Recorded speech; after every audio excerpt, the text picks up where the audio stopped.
Hello sir, नमस्कार। नमस्कार। क्या नाम है आपका? सर मेरा नाम सागर है। सागर कहाँ से हैं आप? मैडम जी मैं पानीपत से आया हूँ। अच्छा, पानीपत से हैं। हाँ मैडम जी, मैं पानीपत से ही आया हूँ। आप सीखते हैं म्यूजिक? यस मैडम जी, मैं पहले म्यूजिक सीखता था 2 साल पहले, लेकिन जब से पिताजी का डेथ हुआ है, जब से तो नहीं सीख पाया हूँ। पापा क्या करते थे आपके? मैडम जी मेरे पापा जागरण करवाते थे। वो जागरण करते थे? जी हाँ मैडम जी। क्या नाम था आपके डैड का? मैडम जी मेरे पापा का नाम जगदीश चुक था। जगदीश चुक? यस मैडम जी, मेरे पिताजी का नाम जगदीश चुक ही था।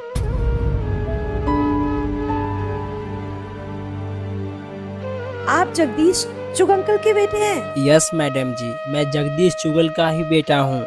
इसमें हैरान की क्या बात है?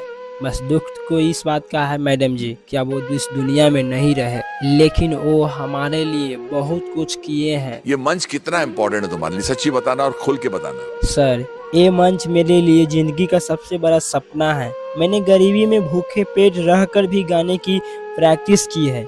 कभी सोचा नहीं था कि मैं यहाँ तक पहुँच पाऊँगा। अगर ये मंच मुझे अपनाता है तो इसका मतलब है मेरी माँ की आंखों में पहली बार खुशी के आंसू आएंगे। मेरे लिए इंडियन आइडल सिर्फ शो नहीं है, यह मेरी पूरी जिंदगी है। और इसके लिए मेरे पिताजी ने क्या क्या नहीं किया, भले ही आज उनका साथ मेरे नहीं है। ठीक है, सब छोड़ो। अभी एक चीज बताओ मेरे को, तुम्हारा गर्लफ्रेंड वगैरह है? जी हाँ सर, मेरा एक गर्लफ्रेंड भी है जिसका नाम राधा है, लेकिन हमारी कहानी आसान नहीं रही। मैं गरीब परिवार से हूँ।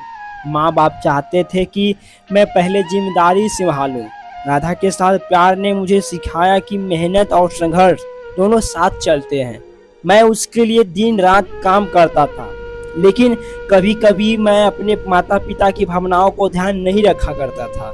आई एम सॉरी, ये गलत बात है। जी हाँ सर, ये तो गलत बात है, क्योंकि मैंने अपने माता पिता की भावनाओं को नज़रअंदाज किया है। प्यार में मेहनत जरूरी है, लेकिन प्यार की इज्जत और उनकी दुआओं का भी भुलाना सही नहीं है। बहुत सही बात, बहुत सही बात। लेकिन सर मुझे समझ में आ गया है कि मैंने अपने प्यार के लिए जल्दी ही निर्णय ले लिया और माँ बाप की भावनाओं को नहीं देखा। लेकिन मैं अब जानता हूँ कि उनका आशीर्वाद ही सबसे बड़ा है। क्या बात है, वाह। तो आपके साथ आपके मम्मा पापा या कोई फैमिली से नहीं मैडम जी, आज हमारे साथ कोई भी नहीं आया है, क्योंकि जिसे मैंने अपने जीन जान से ज्यादा चाहा था, उसी ने मुझे धोखा दे दिया है। मुझे लाख दुगना मेरे माता पिता समझाते थे। अच्छा। यस मैडम जी, समझाते थे और कहते थे कि बेटा इस कलयुग की दुनिया में ना सच्चा प्यार करने वाला लोग नहीं मिलते, और अगर तुमसे प्यार कर भी रहे हैं ना तो वो अपने मतलब से प्यार कर रहे हैं। बिल्कुल बिल्कुल। और मैडम जी मैं इतनी सी बात मैं अपने माता पिता को नहीं समझ पाया। मैं सोच रहा था कि माँ पिता को मेरे प्यार का कदर ही नहीं है, वो मेरे भावनाओं को नहीं समझते हैं। मतलब यही है मैडम जी, मैं घर का बड़ा बेटा, सारी जिम्मेदारियां मुझ पर ही थी। लेकिन मैडम जी मैं उस लड़की के प्यार में अंधा हो गया था, और मैं ये सारी चीजों को मैं भूल गया था कि मेरे पीछे मेरे माता पिता भी हैं, जिसको मुझे देखभाल भी करना है। ओके। और मैडम जी उस लड़की के लिए मैंने क्या कुछ नहीं किया। मैं कड़ी धूप में काम करता था, ईंटें रहती थी, उस ईंटे को मैं अपने सर पर एक एक करके उठाता था, और उसे उठाकर एक जगह से लेकर दूसरे जगह जाकर उसे मैं रखता था। अच्छा। और उस काम से छुट्टी मिलती थी ना मैडम जी, तो मैं कोयले का काम करता था। मैं छोटी छोटी टोकरियाँ रहती थी ना, उस टोकरियों में मैं कोयले को भरता, और उस कोयले को भर कर मैं अपने माथों पर उठाकर उसे दूसरी जगह रखता था। और काम खत्म करने के बाद मैं उस कंपनी के जो मालिक थे, मैं उससे पैसे मांगने के लिए जाता, और उससे जो भी पैसा मिलता था ना मैं उस लड़कियों पर खर्च कर देता था अपने परिवार।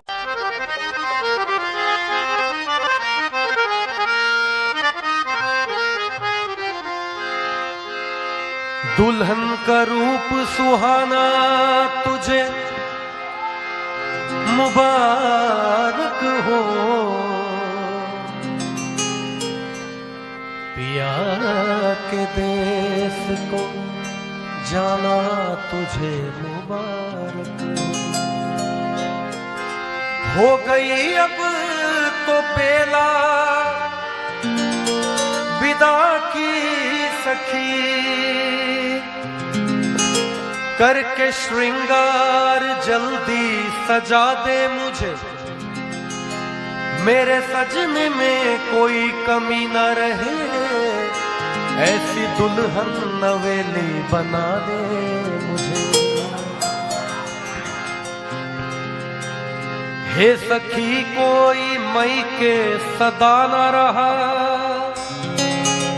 और भगवान न करे कोई मई के सदा रहे हे सखी कोई मई के सदा न रहा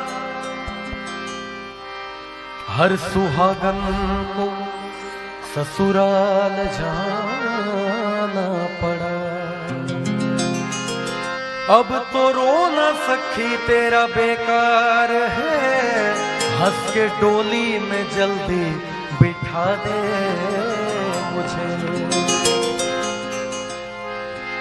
छूटे माता पिता छूटे भाई बहन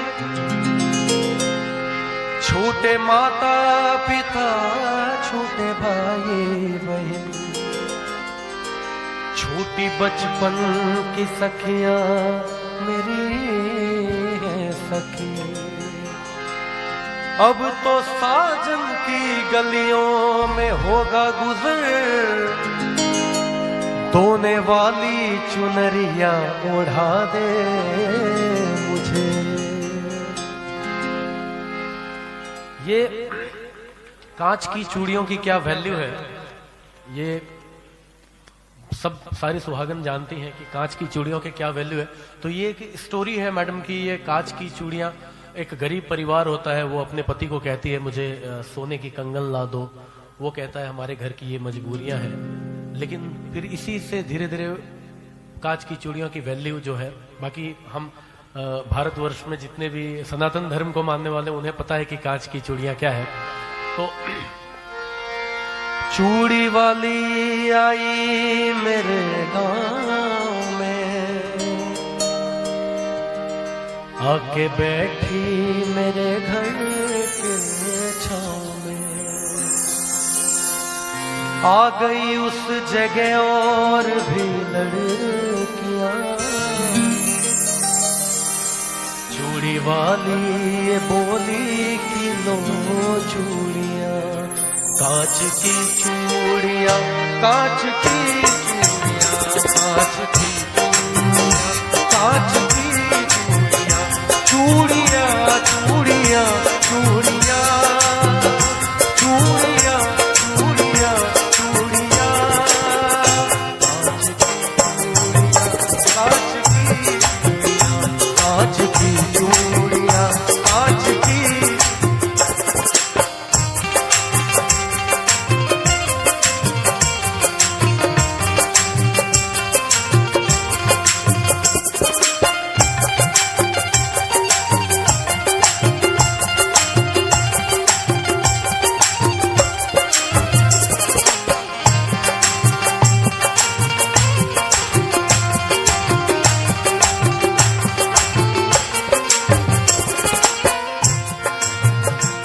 कांच की चूड़ियां भी अजब चीज है किस जुबान से कहूँ ये गजब चीज है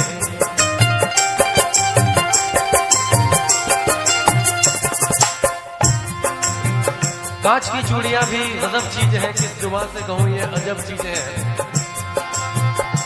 कांच की चूड़ियां भी गजब चीज है किस जुबान से कहूँ ये अजब चीज है देखने में तो शीशे की लगती है ये कितनी माओं के हाथों में सजती है ये